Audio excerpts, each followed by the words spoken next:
America से 4 HIMARS मिसाइलें Ukraine को पहुंची। इस बीच खबर यूक्रेन के रक्षा मंत्री रेज़निकोव ने इसकी पुष्टि की। उन्होंने कहा है कि यूक्रेन का अच्छा टाइम आ गया है, कब्जा करने वालों का बुरा टाइम शुरू हो गया है। तो हथियार यूक्रेन को लगातार मिल रहे हैं, यानी इस वॉर को कंटिन्यू करने के लिए जो जरूरी हथियार हैं उनकी सप्लाई भी हो रही है। और इससे कहीं ना कहीं यूक्रेन का एक कॉन्फिडेंस भी बढ़ाने की कोशिश की जा रही है, ताकि जो रूस के घातक हमले हैं उसका जवाब यूक्रेन की सेना भी दे सके।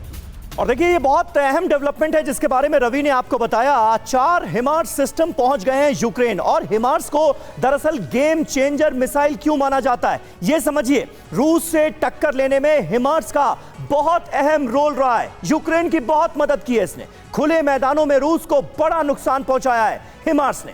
हिमार्स के चलते कई जगहों पर रूस पीछे हटने के लिए मजबूर हुआ। इसकी कैपेसिटी की बात करते हैं, 6 मिसाइल एक साथ लग जाती है इस सिस्टम में। ऑर्गेनिक फार्मिंग करेंगे तो सिर्फ आपकी ही सेहत ही नहीं, बल्कि आपके पैसों की सेहत भी अच्छी रहेगी। ऑर्गेनिक फार्मिंग सीखनी है तो फ्रीडम ऐप को अभी डाउनलोड करो। जो इफेक्टिव रेंज है वो इसे और खास बनाती है। 300 किलोमीटर की रेंज, ऑपरेशनल रेंज जो है वो 480 किलोमीटर है। इसकी speed 85 kilometre per hour, 85 kilometre प्रति घंटे की इसकी स्पीड है। और इसीलिए हिमार्स सिस्टम का मिलना, कर्नल अनुराग शुक्ला, क्या माना जाए, हिमार्स को जिस तरह से गेम चेंजर माना गया। हिमार्स के साथ साथ मैं एक चीज और ऐड करना चाहूंगा, जेवलिन मिसाइलों को, एंटी टैंक मिसाइलों को। ये कितनी बड़ी साबित हुई हैं। इन जेवलिन की बात कर लें या हिमार्स सिस्टम की बात कर लें, ये किस तरह से यूक्रेन के लिए रूस के खिलाफ जंग में गेम चेंजर साबित हो रहे हैं।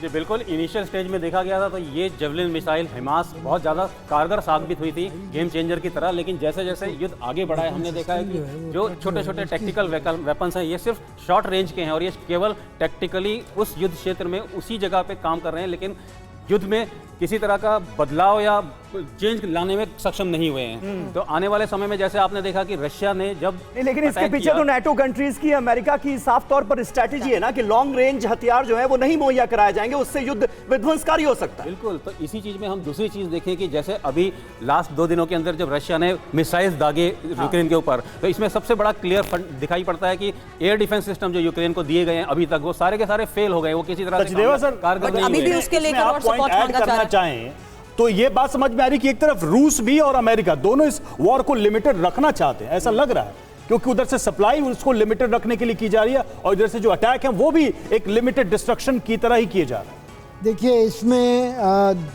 एक पहलू लाना चाहूँगा। आपने कल अगर प्रेसिडेंट ज़ेलेंस्की की भाषण G7 के लिए सुना हो तो वो एयर कवर की बात कर रहे हैं, एयर एक्सक्लूजन जोन की बात कर रहे हैं, मिसाइल कवरेज की बात कर रहे हैं।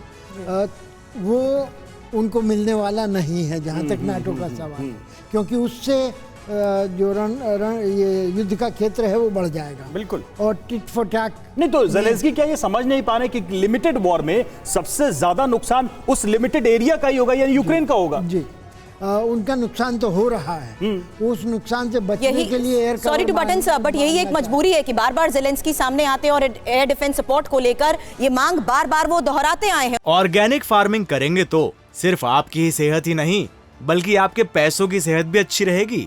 ऑर्गेनिक फार्मिंग सीखनी है तो फ्रीडम ऐप को अभी डाउनलोड करो।